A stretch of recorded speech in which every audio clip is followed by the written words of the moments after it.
Hello and welcome to J. Scott Dog Owner Training. I'm your host, Jamie Scott. Today I'm going to talk about two things that go a long way in getting the message across to your dog that you mean business and you're not messing around. So the first one is not giving commands if you can't follow through. Okay? So I never put myself in a position of giving a command if I can't immediately make my dog do what I'm telling him to do.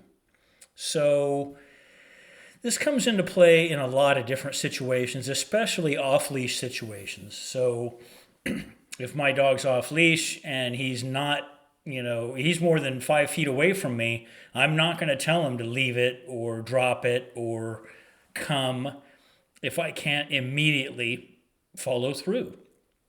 If I have a throw chain or something, and if he's 5 feet away and I say leave it and he doesn't leave it, I can throw the leash at him.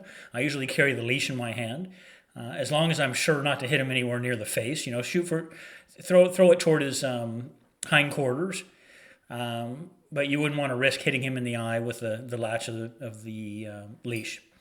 But yeah, that would be a correction that is I found to be very effective in certain situations. So. But yeah, in general, I never give a command if I can't follow through. And the reason is it just trains your dog not to listen to you. Okay? The second one is closely related. It is not repeating commands.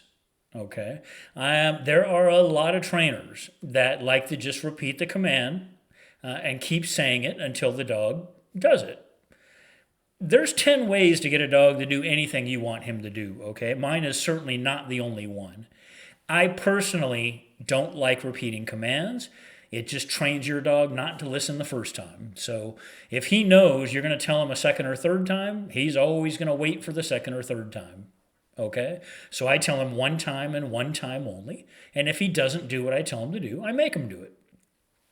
And making just never involves physical manipulation. Okay? If I tell my dog to sit and he doesn't sit, I never push his butt down. Okay, you could damage his hip joints that way. You can get bitten that way. It's never a good idea to physically manipulate a dog. So I might touch him lightly on the rump with my one finger and give an audible or a color correction. Color corrections do not involve pulling on your dog's neck. I have a separate video on the website on how to give a proper color correction. I think I'll do a YouTube video on that as well, because that video is really old, and I watched it the other day and noticed there's a couple considerations I didn't really go into detail in that video.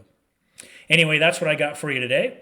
Thanks for watching, and remember, always give your dogs what they need to feel secure and be happy.